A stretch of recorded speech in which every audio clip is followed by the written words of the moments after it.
Saludos y bienvenidos a Euronews Hoy. Comenzamos el informativo este miércoles con el cara a cara entre Putin y Kim Jong-un, que ha levantado las alarmas en Occidente.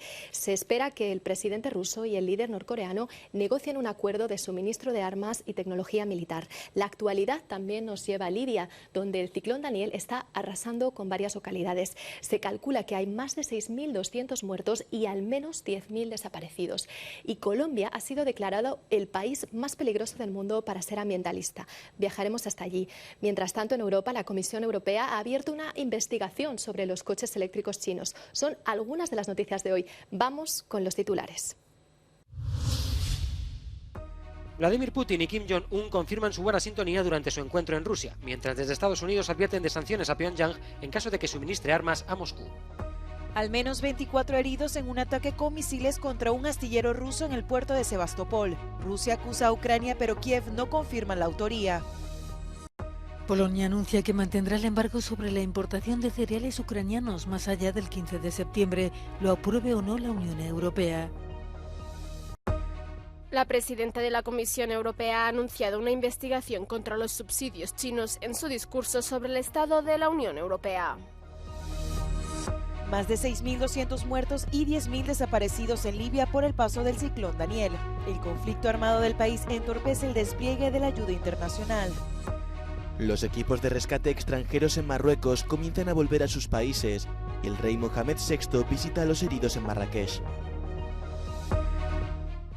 La erupción del Kilauea no amenaza infraestructuras, pero puede suponer un riesgo para la calidad del aire por la niebla volcánica. Kim Jong-un y Vladimir Putin se entienden. El líder norcoreano y el presidente de Rusia confirmaron estar abiertos a una cooperación militar y espacial entre sus respectivos países. Durante su visita al cosmódromo de Vostochny, ambos mandatarios no dudaron en decir del otro gobierno y país lo que éste quería oír. Confiamos en que el ejército y el pueblo rusos obtendrán una gran victoria en la justa lucha para castigar a los grupos malvados que persiguen la hegemonía, la expansión y la ambición y en crear un entorno de desarrollo estable. Nuestras relaciones se fundaron durante la lucha coreana por la libertad en 1945, cuando los soldados soviéticos y coreanos aplastaron juntos a los militares japoneses. También hoy nos esforzamos por fortalecer los lazos de camaradería y buena voluntad. Si bien el Kremlin lo niega, desde Estados Unidos mantienen que el objetivo de esta reunión no es otro que el intercambio de armas. Moscú dotaría a Pyongyang de tecnología para la fabricación de satélites y submarinos de propulsión nuclear y Pyongyang vendería a Moscú munición para artillería y misiles antitanque. Una relación, en definitiva, muy pacífica. Al menos 24 personas han resultado heridas en lo que, según Rusia, ha sido un ataque ucraniano contra un astillero de importancia estratégica en el puerto de Sebastopol, en Crimea. Las autoridades de la península controlada por Rusia afirman que 2 buques en reparación resultaron dañados en el ataque, que también provocó un gran incendio en el puerto. También se dispararon 10 misiles de crucero contra el astillero y 3 drones contra barcos rusos en el Mar Negro. Ucrania no ha hecho comentarios sobre las afirmaciones de Moscú.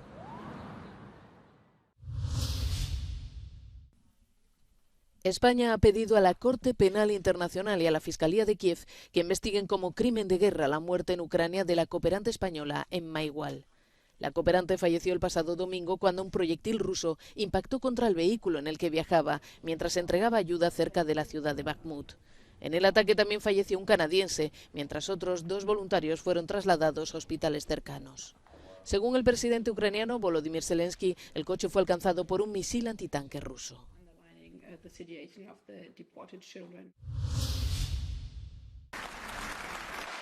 Una Unión Europea que responda a la llamada de la historia.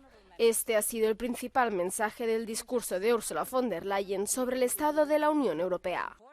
La presidenta de la Comisión Europea ha situado la economía en el centro de su intervención ante el Parlamento Europeo. La propuesta más relevante afecta a las prácticas comerciales desleales de China. Los mercados mundiales están inundados con coches eléctricos chinos baratos y su precio se mantiene artificialmente bajo por los enormes subsidios estatales. Esto está distorsionando nuestro mercado. Y como no aceptamos esta distorsión en el interior de nuestro mercado, no lo aceptamos desde el exterior. Hoy puedo anunciar que la Comisión ha iniciado una investigación antisubvención sobre los vehículos eléctricos procedentes de China. La competitividad de la Unión Europea ha sido uno de sus mensajes clave, algo que se logrará gracias a un trabajo más estrecho con las pequeñas y medianas empresas. Europa hará lo que haga falta para mantener su ventaja competitiva. Von der Leyen ha apostado por el desarrollo de la inteligencia artificial y la industria limpia, que ha prometido apoyar durante la transición verde. De la eólica al acero, de las baterías a los vehículos eléctricos, nuestra ambición es muy clara.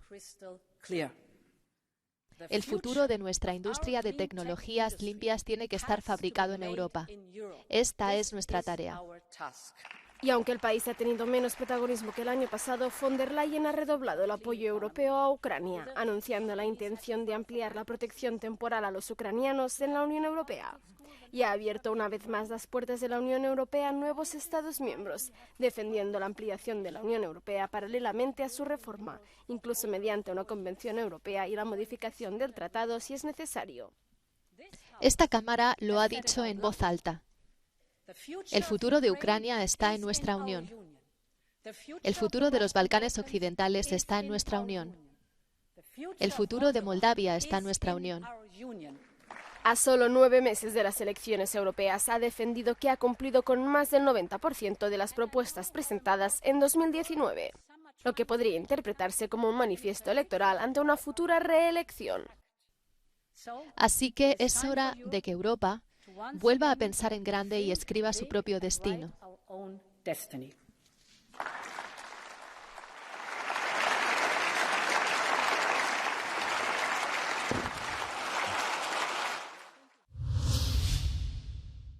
Israel acusa a Irán de construir un aeropuerto en el sur del Líbano para el lanzamiento de ataques contra su territorio. Según el ministro de Defensa, Yoav Gallant, Irán ha hecho una pista de aterrizaje en una zona de montañas boscosas a solo 20 kilómetros de la frontera norte de su país. Durante su exposición en una universidad próxima a Tel Aviv, ha enseñado fotos de satélite que asegura corresponden al lugar, aunque sin especificar cuándo fueron tomadas. Por el momento, ni Teherán ni el grupo islámico chií-libanés Hezbollah han querido comentar el tema.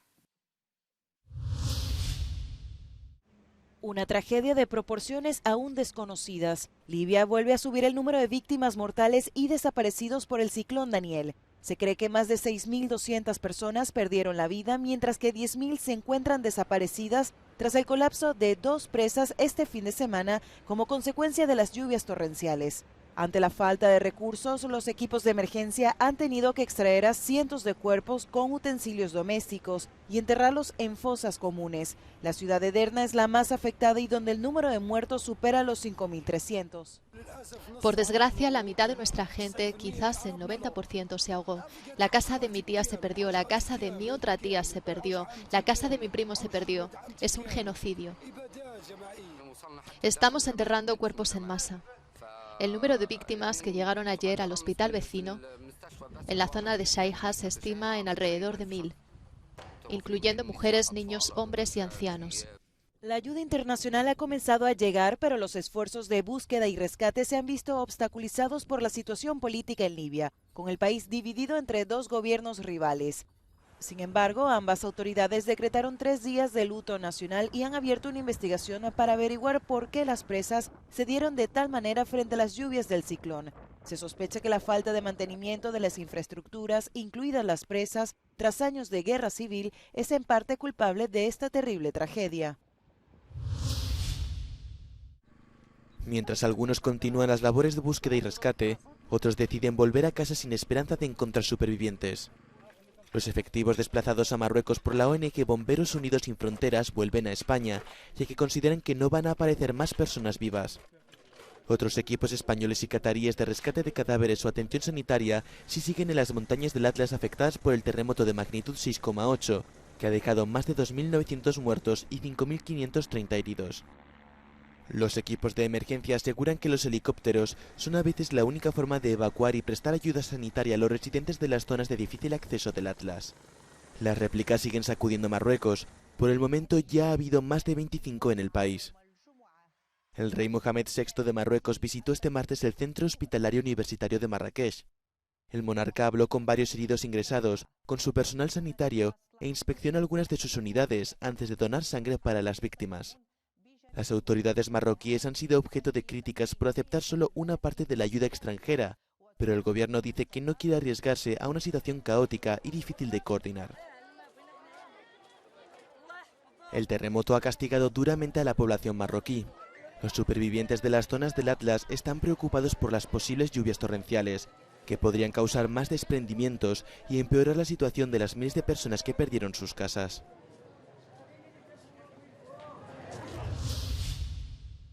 La Comisión Europea ha ofrecido a Grecia 2.250 millones de euros tras las devastadoras inundaciones que han asolado el país. Ursula von der Leyen lo ha anunciado en Estrasburgo tras una reunión de emergencia con el primer ministro de Grecia, Kyriakos Mitsotakis. Las tormentas de las últimas semanas se han cobrado al menos 15 vidas en el centro de Grecia y parte del país sigue bajo el agua. El mes pasado el país se enfrentó a lo que Mitsotakis ha definido como un mega incendio. 2 catástrofes naturales que han causado daños por valor de miles de millones de euros. Ahora Europa tiene que ser rápida y flexible para poder disponer de dinero, lo que significa reorganizar los fondos de cohesión agrícolas y sociales no gastados para satisfacer las necesidades de Grecia. Pero el bloque también debe ampliar el presupuesto de crisis, el Fondo de Solidaridad. En total, esto podría permitir a Grecia movilizar hasta 2.250 millones de euros. Y además la Comisión está dispuesta a evaluar una solicitud griega de ayuda al cargo al Fondo de Solidaridad. Aquí es importante que los Estados miembros estén de acuerdo con nuestra propuesta de aumentar económicamente el Fondo de Solidaridad y si esto ocurre el año que viene, podríamos poner a disposición de Grecia hasta 400 millones de euros. El bloque creó este Fondo de Solidaridad en 2002 para hacer frente a las catástrofes naturales, pero ahora el fondo está casi vacío y no es suficiente para paliar los efectos del cambio climático. Los eurodiputados creen que es necesario un sistema de ayuda más sólido. En este momento creo que habría que hacer más para apoyar a Grecia, pero también a otras regiones de Europa afectadas. Pero en el futuro tenemos que construir un sistema de apoyo más resistente para que cuando ocurran cosas como esta, el dinero pueda fluir de forma más directa, rápida y flexible.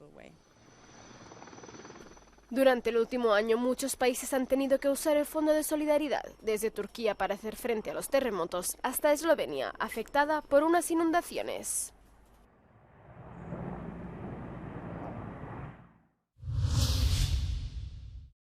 Colombia fue el país con más ambientalistas asesinados en 2022 y es el más peligroso del mundo para los defensores del planeta. Solamente el año pasado hubo 60 activistas asesinados según un informe difundido el martes por la ONG Global Witness.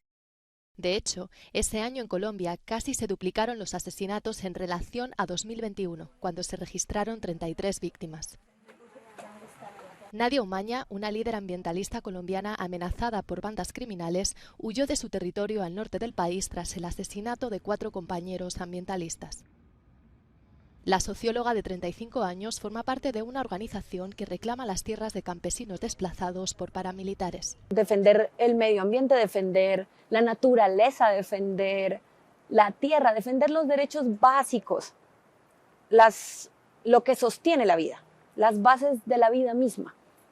Aquí en Colombia eso es una profesión de riesgo. La sensación de vivir constantemente con la certeza de que así como mataron a tus compañeros te pueden matar a la vuelta de la esquina, eso no es vida, eso no es algo que nadie debería vivir. El reporte de Global Witness indica que al menos 177 ambientalistas fueron asesinados en el mundo en el último año, el 88% de ellos en América Latina. Defender la naturaleza el año pasado fue especialmente letal en Colombia, Brasil, México, Honduras y Filipinas. Aunque la cifra global es levemente inferior a la del año anterior, cuando se registraron 200 asesinatos, se mantuvo el promedio de un activista asesinado cada 2 días. En Colombia, los pueblos indígenas, las comunidades afrodescendientes, los pequeños agricultores y los ambientalistas han sido duramente golpeados por la violencia. Desde que se empezó a documentar el asesinato de activistas medioambientales a nivel mundial en 2012, se registraron más de 1.900 muertes en todo el mundo, aunque la ONG apunta que existe un subregistro. Del total, el 70% se registraron en América Latina y Colombia siempre ha estado entre los países más letales para los defensores y defensoras de la tierra y el medio ambiente. Aunque la erupción del volcán Kilauea en Hawái no amenaza a ninguna infraestructura, las autoridades han advertido a los ciudadanos sobre los peligros que esta tiene para la calidad del aire debido a la niebla volcánica. El Kilauea es uno de los volcanes más activos del mundo y entró en erupción el domingo. El lunes los científicos rebajaron el nivel de alerta asegurando que no había amenaza de emisión significativa de cenizas a la atmósfera fuera del área limitada dentro del Parque Nacional de los Volcanes de Hawái, aunque más tarde alertaron de niebla volcánica en algunas zonas de la isla más grande del archipiélago. Seguimos con Venecia, que ha aprobado un polémico peaje turístico a partir de 2024. Y Polonia mantendrá el embargo al cereal ucraniano. Se lo contamos a continuación. Venecia anuncia una nueva tasa a los turistas que visiten la ciudad en hora punta. Los visitantes deberán pagar 5 euros a través de un sistema de reservas en línea que la ciudad tiene previsto desvelar en breve. Por el momento está planeado aplicar esta tasa durante unos 30 días de prueba en la primavera del año que viene. El objetivo es ayudar a Venecia a combatir el turismo excesivo, que es uno de los principales problemas de la ciudad italiana. Quedarán exentos los visitantes que pernocten en la ciudad y los que se desplacen a ella por motivos de trabajo. El 15 de septiembre marca el fin de la prohibición europea de entrada de cereal ucraniano al mercado polaco. El gobierno polaco se opone firmemente al levantamiento de la restricción por temor al descontento de los agricultores de cara a la llegada de las elecciones el próximo mes. Estos han sufrido pérdidas por la llegada de cereal ucraniano mucho más barato. Hoy se debate si el embargo sobre el grano ucraniano se levantará el 15 de septiembre. Pueden decir lo que quieran, la Comisión Europea y nuestros gobiernos, pero sabemos que el grano ucraniano sigue entrando, por ejemplo, para fines técnicos. La diferencia en una tonelada de trigo es de hasta 46 o 64 euros por tonelada. Simplemente queda demasiado grano ucraniano en Polonia, por lo que nuestra situación es financieramente mala. Sin embargo, el partido gobernante, Ley y Justicia, asegura que no permitirá que el grano ucraniano entre en el mercado polaco hasta finales de año, incluso si eso significa oponerse a Bruselas. Afortunadamente, esto no es un problema para los agricultores polacos, es un problema para las relaciones entre el Estado polaco y la Comisión Europea. Los agricultores polacos no están amenazados por nada, porque si la UE no introduce esta ampliación de la prohibición, lo hará el Estado polaco. Por otra parte, el grano ucraniano transita actualmente por Polonia, pero los agricultores argumentan que la capacidad de los puertos no es suficiente para exportar adecuada y oportunamente el cereal polaco y ucraniano a la vez, alegando que hay retrasos. Los representantes del puerto de Danski lo niegan. En su momento empezamos a preparar y mejorar nuestras infraestructuras. Hemos preparado patios adicionales para el atraque de vehículos, de modo que tanto el tráfico por carretera como el ferroviario discurran sin problemas en el puerto. Los operadores dicen que aún disponen de una reserva de 300.000 toneladas al mes. Y es que después de años difíciles, los agricultores ya no creen en las promesas por temor a que éstas desaparezcan inmediatamente después de las elecciones de Polonia el 15 de octubre de este año. Porque lo que los gobernantes dicen hoy antes de las elecciones, los agricultores lo vemos como un año de milagros en el que pueden prometernos todo y para todos. Nos pueden dar subvenciones, pero nosotros no queremos eso. Simplemente no queremos centralización ni la manipulación de los precios, así como de los alimentos. El propietario del grano que tengo detrás no sabe por cuánto ni cuándo lo venderá. Y sin embargo ya tiene que invertir en la producción para el próximo año. Por desgracia, incluso otra prohibición de 3 meses no es una solución a largo plazo para los problemas de los agricultores polacos y ucranianos.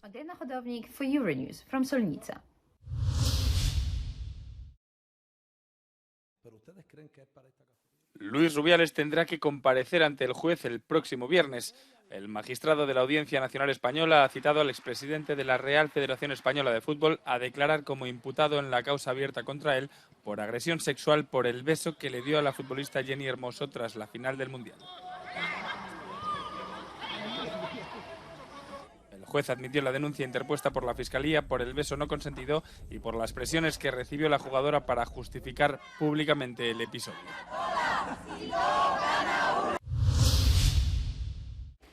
Parece que este hombre sube a casa con la compra, pero lo que hay dentro de esa bolsa es nada menos que un cuadro de Van Gogh, robado de un museo neerlandés hace 3 años.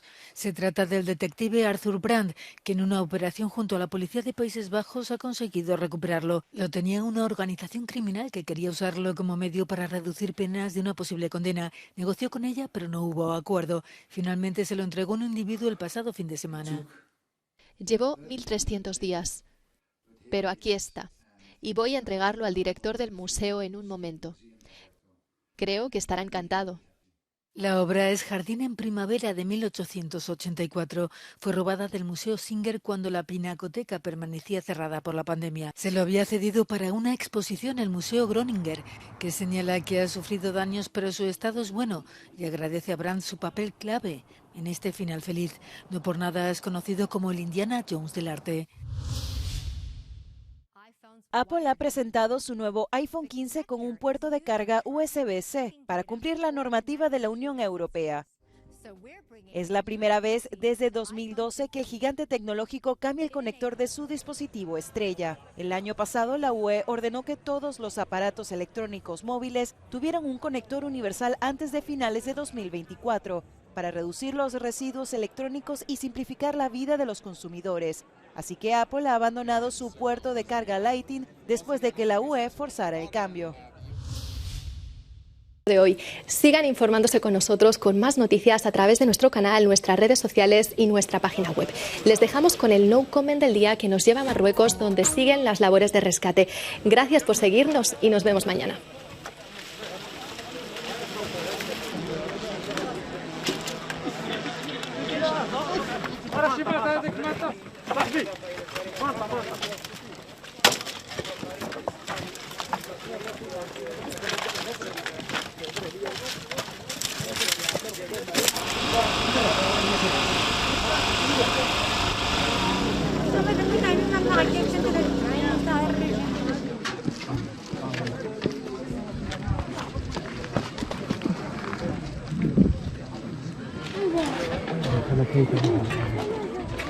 انت اصلا الناس كلشي مشاو على